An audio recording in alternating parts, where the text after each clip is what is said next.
ನಮಸ್ಕಾರ, ನೀವು ನೋಡ್ತಾ ಇದ್ದೀರಾ ರಿಪಬ್ಲಿಕ್ ಕನ್ನಡ. ನಾನು ನಾಗೇಂದ್ರ ಬಾಬು, ನನ್ನೊಂದಿಗೆ ನನ್ನ ಹಿರಿಯ ಸಹೋದರಿಗೆ ಆಗಿರುವಂಥ ಶ್ರೀಲಕ್ಷ್ಮಿ ರಾಜ್ಕುಮಾರ್ ಕೂಡ ಜಾಯ್ನ್ ಆಗಿದ್ದಾರೆ. ದಿನದ ಪ್ರಮುಖ ಟಾಪ್ 30 ಸುದ್ದಿಗಳತ್ತ ಗಮನ ಹರಿಸ್ತಾ ಹೋಗೋಣ.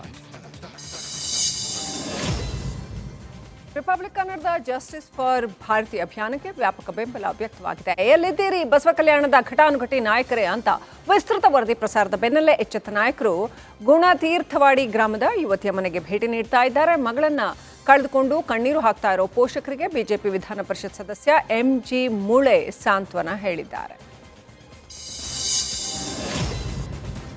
ನಾಳೆ ಮದ್ದೂರು ಪುರಸಭೆ ಅಧ್ಯಕ್ಷ ಉಪಾಧ್ಯಕ್ಷ ಸ್ಥಾನಕ್ಕೆ ಚುನಾವಣೆ ನಡೆಯಲಿದ್ದು, ಪುರಸಭೆ ಗದ್ದುಗೆಗಾಗಿ ಕಾಂಗ್ರೆಸ್ ಜೆಡಿಎಸ್ ನಡುವೆ ಪೈಪೋಟಿ ಶುರುವಾಗಿದೆ.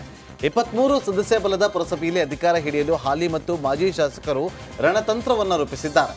ಇತ್ತ ಜೆಡಿಎಸ್ಗೆ ಸ್ಪಷ್ಟ ಬಹುಮತ ಇದ್ದರೂ ಸ್ವಪಕ್ಷದ ಸದಸ್ಯರ ಅಡ್ಡ ಮತದಾನ ಭೀತಿ ಎದುರಾಗಿದೆ.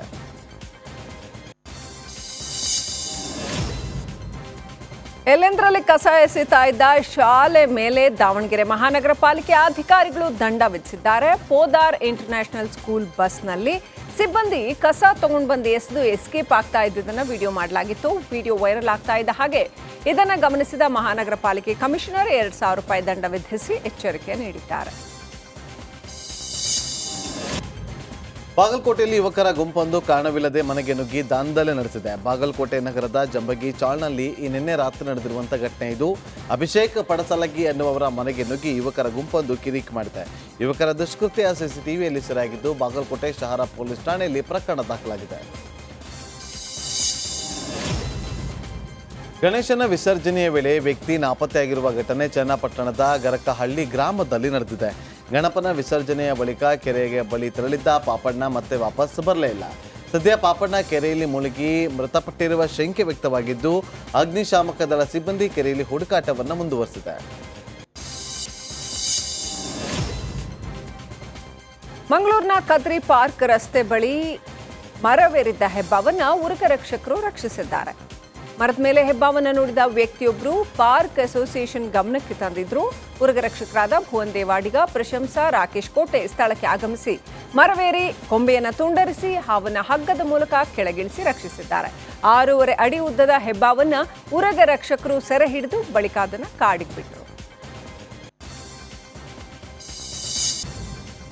ಕೊಡಗು ಜಿಲ್ಲೆಯ ಮುತ್ತಿಗೋಡು ಶಿಬಿರದಲ್ಲಿ ಆನೆ ನಾಪತ್ತೆಯಾದ ಪ್ರಕರಣ ಸಂಬಂಧ ಅರಣ್ಯಾಧಿಕಾರಿ ಸೀಮಾ ಪ್ರತಿಕ್ರಿಯೆ ನೀಡಿದ್ದಾರೆ. ಕೆಲವು ಸಾರಿ ಆನೆಗಳು 1 ವಾರದವರೆಗೂ ಕಾಡಿನಲ್ಲಿ ಉಳಿಯುತ್ತೆ, ಅನಂತರ ಶಿಬಿರಕ್ಕೆ ಮರಳುತ್ತವೆ. ಹಾಗೆಯೇ ಪಾರ್ಥ ಆನೆ ಕೂಡ ಹೋಗಿದೆ.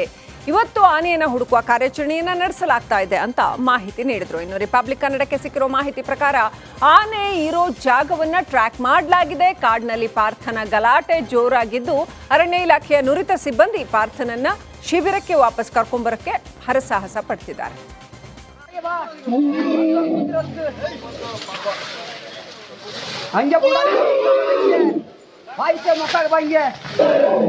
ಆಸನ್ ಜೋಡಾಡೋದಕ್ಕೆ ಮತ್ತೆ ಬಾ ಹಿಂಗೆ ನಿಲ್ಸು, ಇಲ್ಲಿ ಬಾ ಮಕ್ಕಳು ಹಿಂಗೆ ನಿಲ್ಸು, ಬಾ ಇಲ್ಲಿ ಇಲ್ಲಿ ಬಾನಿ ನಿಲ್ಸು, ಹಂಗೆ ಹಂಗೆ ಬರ ನಿಲ್ಸು, ಗಾಯ ಮಾಡಬೇಡ ಸುಮಾ.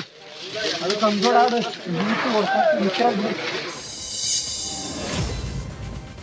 ವಿಶ್ವಮಂಗಳ ಲಕ್ಷ್ಮೀ ನರಸಿಂಹಸ್ವಾಮಿ ದೇವಸ್ಥಾನದಲ್ಲಿ ಮಹಾಕುಂಭಕಾಭಿಷೇಕ ನಡೆಸಲಾಯಿತು. ಮಂಡ್ಯ ಜಿಲ್ಲೆ ಶ್ರೀರಂಗಪಟ್ಟಣದ ಬೆಳಗೋಳ ಕ್ಷೇತ್ರದ ದೇವಸ್ಥಾನದ ರಾಜಗೋಪುರ ಪ್ರಕಾರಗಳ ಉದ್ಘಾಟನೆ ಮಾಡಲಾಯಿತು. 200ಕ್ಕೂ ಹೆಚ್ಚು ವೈದಿಕರಿಂದ ಪೂಜಾ ವಿಧಿವಿಧಾನ ನೆರವೇರಿದ್ದು, ದೇಶ ವಿದೇಶದಿಂದ ಭಕ್ತರು ಆಗಮಿಸಿದ್ದಾರೆ. ದೇವಸ್ಥಾನದ ಸಂಸ್ಥಾಪಕ ಆಚಾರ್ಯ ಲಕ್ಷ್ಮೀನಾರಾಯಣ ನೇತೃತ್ವದಲ್ಲಿ ಧಾರ್ಮಿಕ ಕಾರ್ಯ ನೆರವೇರಿದೆ. ಕೋಲಾರ ಜಿಲ್ಲೆಯ ಕುರುಡುಮಲೆಯಲ್ಲಿ ಪ್ರಸಿದ್ಧ ಲಕ್ಷ್ಮೀ ಗಣಪತಿ ಬ್ರಹ್ಮ ರಥೋತ್ಸವದ ಸಂಭ್ರಮ ಜೋರಾಗಿದೆ. ಪುರಾಣ ಪ್ರಸಿದ್ಧ ಕುರುಡುಮಲೆ ವಿನಾಯಕನನ್ನ 3 ಯುಗಗಳಿಂದ ಪೂಜಿಸಲಾಗ್ತಾ ಇದೆಯಂತೆ. 5 ದಿನಗಳ ಕಾಲ ನಡೆಯುವ ಬ್ರಹ್ಮರಥೋತ್ಸವದಲ್ಲಿ ಸಾವಿರಾರು ಜನರು ಸೇರಿದ್ದು, ಶಾಸಕ ಕೊತ್ನೂರು ಮಂಜುನಾಥ್, ಮುಳಬಾಗಿಲು ಶಾಸಕ ಸಮೃದ್ಧಿ ಮಂಜುನಾಥ್, ಅವರ ಪತ್ನಿ ಸೇರಿದಂತೆ ಹಲವು ಮುಖಂಡರು ಭಾಗಿಯಾಗಿದ್ದರು. ಬೆಳಗಾವಿ ಜಿಲ್ಲೆಯ ಕಾಗವಾಡ ತಾಲೂಕಿನ ಉಗಾರ ಬುದ್ರಕ್ ಗ್ರಾಮದಲ್ಲಿ ಹಿಂದೂ ಮುಸ್ಲಿಮರು ಸೇರಿ ಗಣೇಶ ಮೂರ್ತಿ ಪ್ರತಿಷ್ಠಾಪನೆ ಮಾಡಿದ್ದಾರೆ. ಮಯೂಸ್ ಬಾಣಿಯ ದರ್ಗಾ ಗಲ್ಲಿಯಲ್ಲಿ ಗಣಪತಿಯನ್ನ ಪ್ರತಿಷ್ಠಾಪಿಸಿ ಗ್ರಾಮಸ್ಥರು ಭಾವೈಕ್ಯತೆಯನ್ನು ಮೆರೆದಿದ್ದಾರೆ. ಹಿಂದೂಗಳು ಮುಸ್ಲಿಮರ ಹಬ್ಬಗಳಾದಂಥ ಉರುಸ್, ಈದ್ ಮಿಲಾದ್ ಸೇರಿದಂತೆ ಎಲ್ಲ ಹಬ್ಬಗಳನ್ನು ಆಚರಣೆ ಮಾಡ್ತಾರೆ. ಗ್ರಾಮಸ್ಥರು ಏಕತೆ ಭಾವದಿಂದ ಭೇದ ಭಾವ ಮಾಡದೆ ಈ ಒಂದು ಹಬ್ಬವನ್ನು ಆಚರಣೆ ಮಾಡ್ತಾ ಬರ್ತಿದ್ದಾರೆ. ಕೊಡಗು ಜಿಲ್ಲೆಯ ಹಾರಂಗಿ ಹಿನ್ನೀರಿನ ಗರಗಂದೂರು ಬಳಿ 3 ಕಾಡಾನೆಗಳು ಪ್ರತ್ಯಕ್ಷ ಆಗಿವೆ. ಹಾಡ ಹಗಲೇ ಜನವಸತಿ ಪ್ರದೇಶದಲ್ಲಿ ಕಾಡಾನೆಗಳು ಕಾಣಿಸಿಕೊಂಡ ಸುದ್ದಿ ಕೇಳಿ ಅಗ್ನಿಶಾಮಕ ಸಿಬ್ಬಂದಿ ಸ್ಥಳಕ್ಕೆ ದೌಡಾಯಿಸಿ ಆನೆಗಳನ್ನು ಕಾಡಿಗಟ್ಟೋ ಕಾರ್ಯಾಚರಣೆ ನಡೆಸಿದ್ದಾರೆ.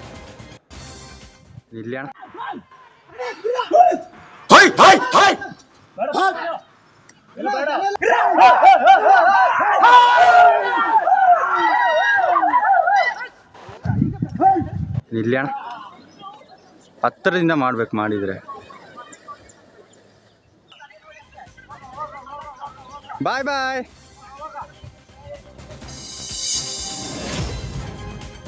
ಬೆಳಗಾವಿ ಜಿಲ್ಲೆ ಅಥಣಿ ತಾಲೂಕಿನ ಬಳವಾಡ ಗ್ರಾಮದಲ್ಲಿ ಮೊಸಳೆ ಪ್ರತ್ಯಕ್ಷವಾಗಿದೆ. ಒಂದೇ ತಿಂಗಳಲ್ಲಿ 3ನೇ ಬಾರಿ ಕಾಣಿಸಿಕೊಂಡ ಮೊಸಳೆಯನ್ನು ನೋಡಿ ಗ್ರಾಮಸ್ಥರು ಭಯಭೀತರಾಗಿದ್ದಾರೆ. ಇನ್ನು ಮೊಸಳೆ ಕಾಣಿಸಿಕೊಂಡ ದೃಶ್ಯ ಸ್ಥಳೀಯರ ಮೊಬೈಲ್ನಲ್ಲಿ ಸೆರೆಯಾಗಿದೆ.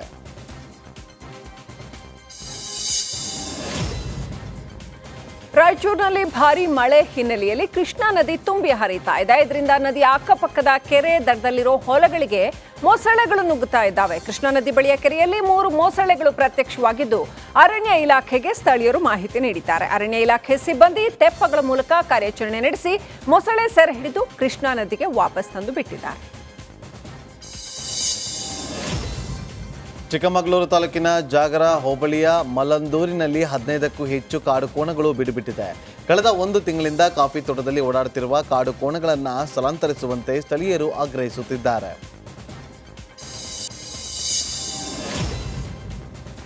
ಅರಬ್ಬಿ ಸಮುದ್ರಕ್ಕೆ ಬಾಗಿನ ಅರ್ಪಿಸೋದಕ್ಕೆ ಸಚಿವ ಮಂಕಾಳ ವೈದ್ಯ ತಾವೇ ಖುದ್ದಾಗಿ ಬೋಟ್ ಡ್ರೈವ್ ಮಾಡ್ಕೊಂಡು ಹೋಗಿದ್ದಾರೆ.